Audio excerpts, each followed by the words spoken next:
Hello everyone, welcome back to my channel Edition UGC NET Hindi कहानी। आज हम हिंदी कहानी में पढ़ने जा रहे हैं कोसी का घटवार। कोसी का घटवार ये कहानी है शेखर जोशी की। तो इसके बारे में हम यहाँ पर पढ़ेंगे बहुत ही आसान और एकदम शॉर्ट तरीके से। जहाँ से भी इम्पोर्टेंट क्वेश्चन बन सकते हैं वो सारी चीज़ें हम यहाँ पर देखने वाले हैं। तो चलते हैं हम अपनी कहानी की तरफ। और प्लीज़ जिन्होंने चैनल को सब्सक्राइब नहीं किया है भाई, आप सभी से हाथ जोड़ करके रिक्वेस्ट है, ज़रूर कर लेना। ज़्यादा से ज़्यादा शेयर करना है और सब्सक्राइब कर लेना। कोसी का घटवार कहानी शेखर जोशी द्वारा रचित कहानी है। कोसी का घटवार नामक कहानी 1957 ईस्वी में ये कल्पना पत्रिका में प्रकाशित हुई थी। ठीक है, ये ध्यान रखना है किस पत्रिका में प्रकाशित हुई थी। तो कल्पना नामक पत्रिका में प्रकाशित हुई थी 1957 ईस्वी में। और बाद में एक साल बाद कोसी का घटवार नाम से ये कहानी है। और जो कहानी संग्रह वो भी इसी नाम से है। 1958 ईस्वी में इसे संग्रहित कर लिया गया था। ठीक है, एक साल बाद इसे कहानी संग्रह में सम्मिलित किया गया। अगर हम अन्य कहानियों की बात करें जो कि शेखर जोशी के द्वारा रचित हैं, दाज्यू, उस्ताद, कवि प्रिया, बंद दरवाजे खुली खिड़कियाँ, किंक रोमी जनार्दन, जी हजूरिया, पद्मा की कहानी, सुबो दीदी और बदबू। ठीक है, ये सारी कहानियाँ हैं। इनको आप चाहें तो स्क्रीनशॉट वगैरह ले लेना। दाज्यू कहानी किसकी है? दाज्यू बहुत ही इंपॉर्टेंट है इनकी दाज्यू कहानी। ये शेखर जोशी की है। उस्ताद और कवि प्रिया हमने पीछे पढ़ा है केशव दास जी के, लेकिन यहाँ पर ये कवि प्रिया किसकी है? तो ये शेखर जोशी की है। ठीक है, इसको याद रखना है। बंद दरवाजे खुली खिड़कियाँ ये कहानी है सारी की सारी जो कि शेखर जोशी के द्वारा रचित हैं। किंक रोमी जनार्दन, जी हजूरिया, पद्मा की कहानी, सुबो दीदी, बदबू औद्योगिक परिवेश की कहानी है। आगे चलते हैं। जो इस शेखर जोशी की जो एक कहानी है कोसी का घटवार, इसमें दो स्थानों के नाम आए हैं, हल्द्वानी और गंगनाथ। ठीक है, हल्द्वानी और गंगनाथ ये दो स्थानों के नाम यहाँ पर उल्लेखित हैं। आगे है कथासार के बारे में देख लेते हैं जो भी इम्पोर्टेंट चीज़ें हैं इसमें। सामाजिक जड़ मनोविज्ञान के कारण अधूरे रहे अनाथ फौजी गोसाई। ठीक है, और लक्ष्मा के कालातीत प्रेम की ये अद्भुत कहानी है। सामाजिक जड़ मनोविज्ञान के कारण अधूरे रहे अनाथ फौजी। अनाथ मतलब उसके माता पिता नहीं थे, लेकिन वो फौजी था। कौन? गोसाई। गोसाई लक्ष्मा से क्या करता था? प्रेम करता था। उन दोनों के प्रेम की अद्भुत कहानी है। कहानी में पहाड़ का परिवेश का चित्रण किया गया है। इसमें पहाड़ के परिवेश को दिखाया गया है। फ्लैशबैक पद्धति का प्रयोग किया गया है। फ्लैशबैक यानी कि आप आगे जब पढ़ेंगे तो समझ में आ जाएगा। मान लीजिए मैं आज यहाँ पर बैठी हुई हूँ और बैठे रहते रहते मैं अपने बचपन के बारे में कुछ चीज़ों को याद कर रही हूँ, सोच रही हूँ, और उनको ही मैं एक मतलब कहानी बना करके या कुछ भी लिख दूँ। ठीक है, तो ये होती है फ्लैशबैक पद्धति, यानी कि पूर्व दीप्ति, यानी कि पूर्व की चीज़ों को याद करना। सूखे की स्थिति का जिक्र भी इस कहानी में किया गया है। ठीक है, सूखे की स्थिति का जिक्र किया गया है। सूखा जो पड़ती है, अकाल पड़ता है। पहाड़ों के पलायन की समस्या का उल्लेख है। पहाड़ों के पलायन की समस्या का उल्लेख है, यानी कि पहाड़ों से लोग पलायन कर जाते हैं मैदानी भाग की तरफ, तो उसकी भी समस्या इसमें दिखाई गई है। मीहल व दाड़िम के पेड़ों का बारंबार उल्लेख इसमें मिलता है। मीहल और दाड़िम के पेड़ों का यहाँ पर उल्लेख बार बार होता है इस कहानी के अंदर। मृत्यु, मृत्यु क्या है शेखर जोशी के अकॉर्डिंग? तो देह त्याग के अलावा, मतलब मृत्यु हम उसे समझते हैं कि जो हम एक बार मर जाते हैं और हम बिल्कुल हमेशा हमेशा के लिए चले जाते हैं इस दुनिया से। ठीक है, लेकिन इसमें यह है कि मनुष्य का प्रतिदिन मरना ही मृत्यु कहलाता है। जैसे कि शेखर जोशी ने बताया है, इसमें जो गोसाई है वो प्रतिदिन तिल तिल कर करके मर रहा है, अपनी पुरानी बातों को याद करके, अपने प्रेम को, प्यार को याद करके, मतलब जो भी है। ठीक है, तो वो मृत्यु कहलाता है ये भी। तरु का निर्णय, मध्य वर्गीय विसंगतियों का अंकन इस कहानी में किया गया है। दाज्यू, पहाड़ी बाल श्रमिक की आत्मीयता की खोज एवं मध्य वर्गीय संवेदनीयता, जो इनकी दाज्यू नामक कहानी है उसकी यहाँ पर ये विशेषता लिखी हुई है। ये पूछी जा चुकी है एक बार।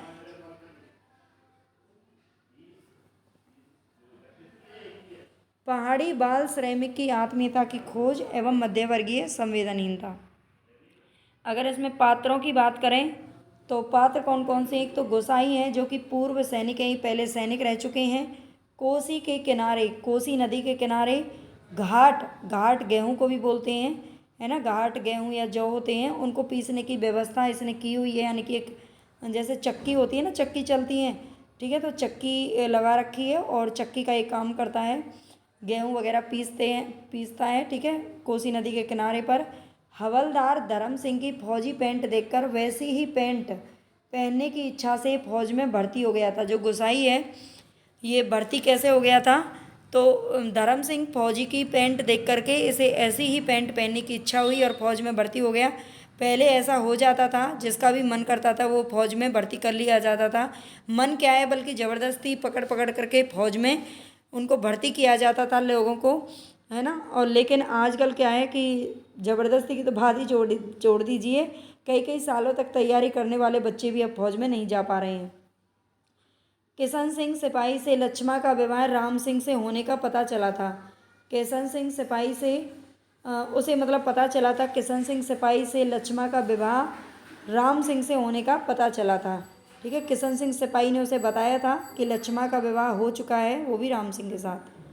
लक्ष्मा गोसाई की प्रेमिका है, वर्तमान में विधवा औरत है। उसकी प्रेमिका थी लेकिन अब वो विधवा हो चुकी है, उसकी शादी किसी और के साथ हुई थी। एक बेटे की माँ है, उसका एक बच्चा भी है। अब अपने मायके में रहती है, विधवा होने के बाद अपने मायके में रहती है। स्वाभिमानी स्त्री है। लक्ष्मा कैसी स्त्री है, स्वाभिमानी स्त्री है। प्रमुख उद्धरण की अगर बात करें तो सूखी नदी के किनारे बैठा गोसाई सोचने लगा। सूखी नदी के किनारे जो नदी है वो सूख चुकी है और उसके किनारे पर बैठा गोसाई सोच रहा है अपनी पुरानी बातों को। वो क्या सोच रहा है कि क्यों उस व्यक्ति को लौटा दिया। लौट तो वह जाता ही, घट के अंदर टच पड़े पीसान के थैलों को देखकर। इसका मतलब समझिए कि मतलब चक्की का वो काम करता है, चक्की पे आटा पीसने का काम करता है और वहाँ पर बहुत सारी भीड़ उसके पास लगी हुई है, बहुत सारे पीसने के लिए बहुत सारे जो गेहूँ है वो उसके पास पड़े हुए हैं, है ना। तो कोई आदमी जैसे आया होगा तो उसने उसे लौटा दिया कि तुम जाओ, मेरे पास अब जगह नहीं है, भीड़ बहुत हो रही है, तो उसने लौटा दिया। फिर बाद में वो सोचने लगता है कि मैंने उस आदमी को क्यों लौटा दिया, है ना। वो बेचारा खुद ही लौट जाता थोड़ी बहुत देर में, कम से कम 2-4 क्षण की बातचीत का आसरा ही होता, है ना। कम से कम कोई तो उसे मिल जाता बात करने के लिए थोड़ी बहुत देर के लिए। कभी कभी गोसाई को ये अकेलापन काटने लगता है। अकेलापन सूखी नदी के किनारे का अकेलापन नहीं, जिंदगी भर साथ देने के लिए जो अकेलापन उसके द्वार पर धरना देकर बैठ गया है, वही अकेलापन। यानी कि वो अपनी ज़िंदगी में बिल्कुल अकेला पड़ चुका है, ठीक है। तो वो अकेलापन है, उसे अब काट रहा है, काटने को दौड़ता है। जिसे अपना कह सके ऐसे किसी प्राणी का स्वर उसके लिए नहीं है। माँ बाप तो पहले थे ही नहीं, अनाथ था, और बाद में जिससे प्रेम किया उसे शादी भी नहीं हो पाई। अब वो बेचारा बिल्कुल अकेला है। फौज से रिटायर होने के बाद, मतलब फौज से वापस आने के बाद वो अब आटा पीसने का काम करता है, ठीक है। जिसके आगे पीछे भाई बहन नहीं, माई बाप नहीं, परदेश में बंदूक की नोक पर जान रखने वाले को छोरी कैसे दे दें हम, लक्ष्मा के बाप ने कहा था। मतलब लक्ष्मा का विवाह उससे इसलिए नहीं हो सका क्योंकि उसके आगे पीछे कोई नहीं था और वो भी फौज में भर्ती था, और फौज का कुछ पता नहीं होता है कि कब आदमी मतलब रहे ना रहे, है ना। तो उसके पिता ने मना कर दिया था लक्ष्मा के ने, उससे विवाह नहीं हो पाया था। पिछले बैसाख में ही वो गांव लौटा था, मतलब फौज से वो वापस आया था। पिछले बैसाख में ही 15 साल बाद वापस आया, 15 साल की नौकरी करके वापस आया है। रिजर्व में आने पर काले बालों को लेकर गया था। जब वो फौज में भर्ती हुआ था, गया था यहाँ से गांव से, तो काले बाल थे और अब खिचड़ी बाल लेकर के लौटा है। खिचड़ी का मतलब है कुछ काले कुछ सफ़ेद, ठीक है। और लक्ष्मा का हट उसे अकेला बना गया। गोसाई के संदर्भ में ये बात कही गई है, जो लक्ष्मा का ये हट था उसे अकेला बना गया। गंगनाथ जी की कसम, जैसा तुम कहोगे मैं वैसा ही करूँगी, आंखों में आंसू भरकर लक्ष्मा ने कहा था। केवल गोसाई ही लक्ष्मा से प्रेम नहीं करता था, बल्कि लक्ष्मा भी उससे उतना ही प्रेम करती थी। और वो कहती थी कि गंगनाथ जी की कसम, ठीक है, गंगनाथ जी यानी कि गंगा जी की कसम, जैसा तुम कहोगे मैं वैसा ही करूँगी। वो चाहती थी उससे विवाह करना, लेकिन वो नहीं हो पाया था। वर्षों से वह सोचता आया है कभी लक्ष्मा से भेंट होगी तो वह अवश्य कहेगा कि वह गंगनाथ का जागर लगाकर प्रायश्चित जरूर कर ले। देवी देवताओं की झूठी कस्में खाकर उन्हें नाराज करने से क्या लाभ। मतलब वो सोच रहा है काफ़ी दिनों से। उसकी शादी तो पहले हो चुकी थी लक्ष्मा की, और उसे पता भी चल गया था, लेकिन वो सोच रहा है कि अगर मेरी मुलाकात कभी भी अगर लक्ष्मा से हुई तो मैं उससे ज़रूर कहूँगा कि जिस गंगनाथ जी की कसम उसने खाई थी झूठी और वो उसकी नहीं हो पाई, तो अब जा कर के कम से कम वो अपना वहाँ पर प्रायश्चित कर ले। देवी देवताओं की झूठी कस्में नहीं खानी चाहिए। आगे कहता है, आगे इसमें कलाई में पहने हुए चांदी के कड़े जब कभी आपस में टकरा जाते। उसने कलाई में चांदी के कड़े पहने हुए थे। वो बिल्कुल एकदम सुनसान जगह थी, नदी का किनारा था, वहाँ पर कोई नहीं था, ठीक है। और चांदी के कड़े जब कभी आपस में टकरा जाते तो खन खन का एक अत्यंत मधुर स्वर निकलता। चक्की के पाट पर टकराने वाली काठ की चिड़ियों का स्वर कितना नीरस हो सकता है, यह गोसाई ने आज पहली बार अनुभव किया था। चक्की के पाट पर टकराने वाली काठ की चिड़ियों का स्वर कितना नीरस हो सकता है, यह गोसाई ने आज पहली बार ही अनुभव किया था। मतलब उसे बहुत नीरसता महसूस होती थी, अकेला था बेचारा। दुख तकलीफ के वक्त ही आदमी के काम नहीं आया तो बेकार है स्याला। कितना कमाया कितना फूका हमने इस ज़िंदगी में। वो बैठा बैठा सारी चीज़ों को सोच रहा है, कितना कमाया कितना फूका हमने इस ज़िंदगी में, है कोई हिसाब, पर क्या फ़ायदा, किसी के काम नहीं आया। यानी कि उसमें देखो साफ साफ दिखाया गया है कि जब तक परिवार नहीं होता, एक परिवार की कितनी बड़ी मतलब ज़रूरत होती है।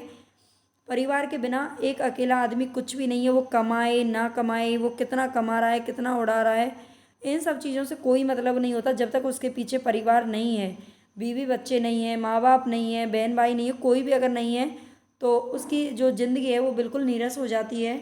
इसमें एहसान की क्या बात है, पैसा तो मिट्टी है स्याला, किसी